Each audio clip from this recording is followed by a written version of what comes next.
Greetings, telecommuters. I'm just going to call you something different each time I address you, I think.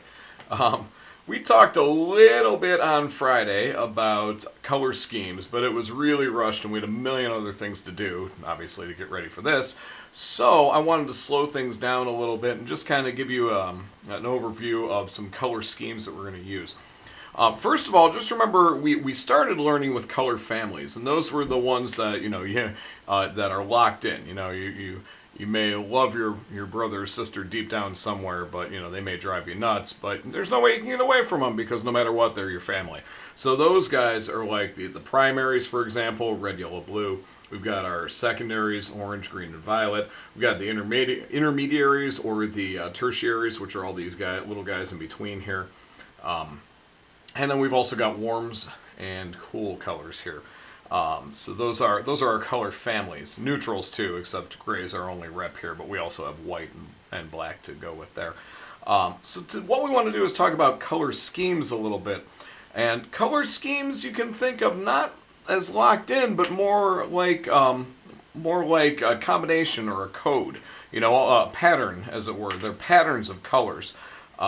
One of the first ones that you may notice on your sheet, and let me just scoot this guy over here, is monochromatic. So we're talking about one color and all tints and shades of that color.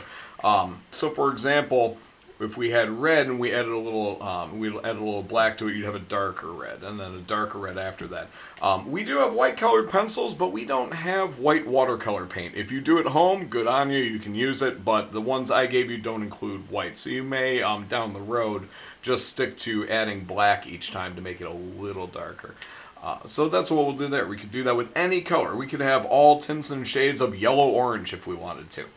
So after that, I'm going to skip around a little bit here on this guy. I was going to go to analogous next. And analogous for a color scheme is usually three colors. You could say two, you could even say four, but when we think analogous, we usually think three. Three that are immediately next to each other. So for example, red, red, orange, orange are analogous colors. So are blue, green, blue, blue, violet. You can anywhere where they're just immediate neighbors with each other. So technically, the warm colors are analogous colors. Technically, the cool colors are analogous colors too. So either a color family and a color scheme, if you want to think of it that way. But there are just three that are right next to each other. After that, let's get a little more complicated here. And this is on the back side of your paper. We have some of these ones that are a little more complicated. First one I'll talk about is the one Mylan mentioned in class the other day, complementary colors. And those are two colors that are immediately opposite of each other. Think of them like times on a clock. For example, yellow and violet are right across the color wheel from each other. It looks like 12 and 6 o'clock, right?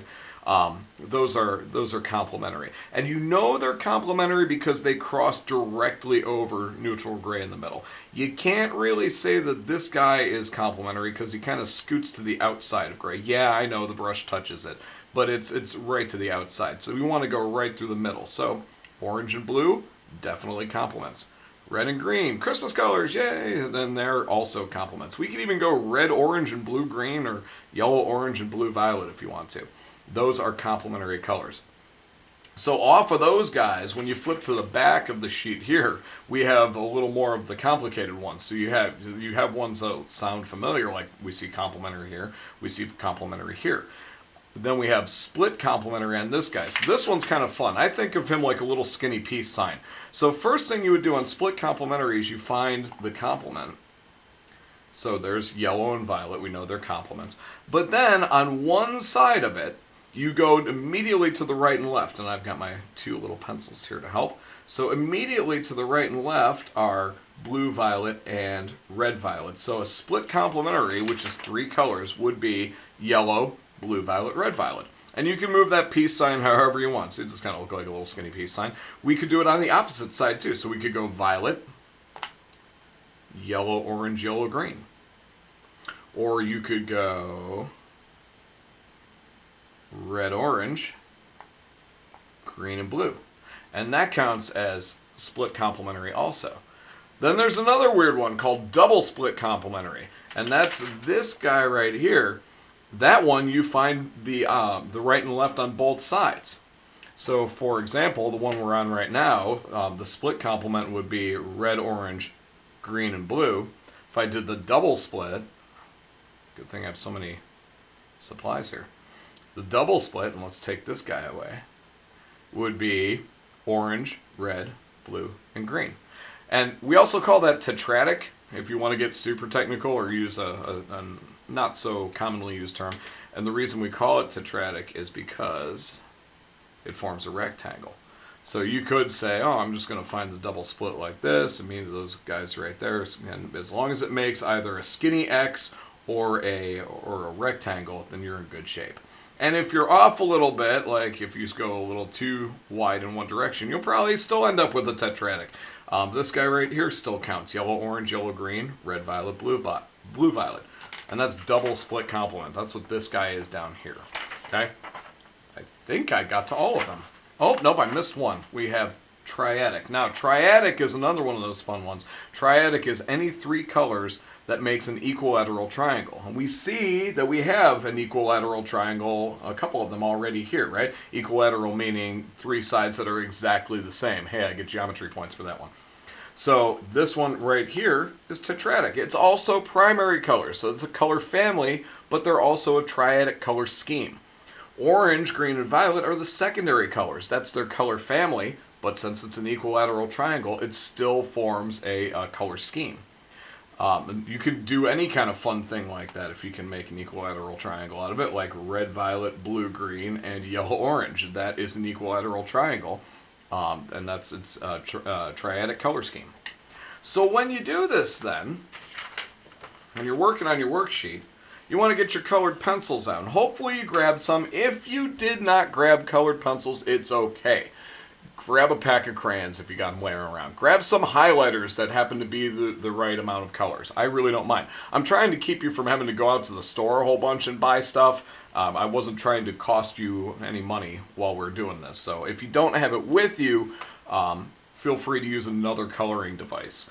But you will want to use a coloring device. So I'm my monochromatic guy right here. First thing I want to do is I want to start off with a color, and I've got... let's see. This one might actually be real red here. I'm going to check my barrel. Yeah. Pale Geranium Lake. You think that's close enough to red, or should I go with dark carmine? I think I'll go with dark carmine. So I'm going to color this in here. And with colored pencils, you want to start building gradually. Now, because at some point, they are mainly wax. They're waxed with some pigment in them. They've got some other elements in them that make them, stable. You know, they don't melt as easily as crayons do, but they are primarily wax. So they will reach a saturation point if you push too hard right away.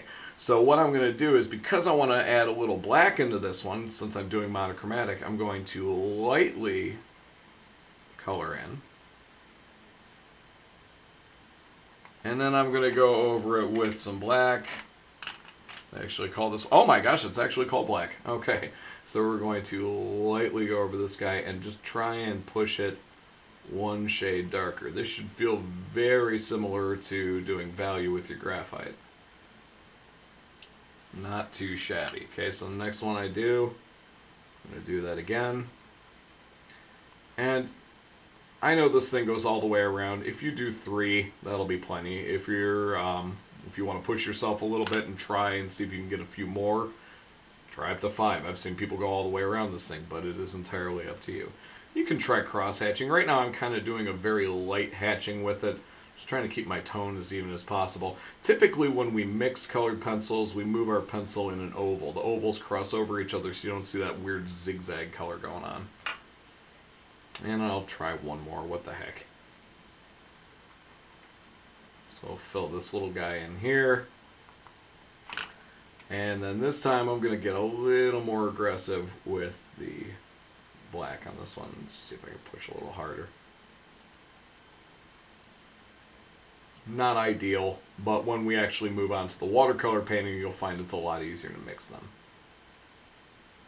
Not too shabby. Okay, so I've got 4 tones there. So then what I would do is I would take these guys and start adding them to my design. Maybe there's some areas that I want that are completely red. Maybe there's some areas I want are gradient. They go from red to darker red to darkest red.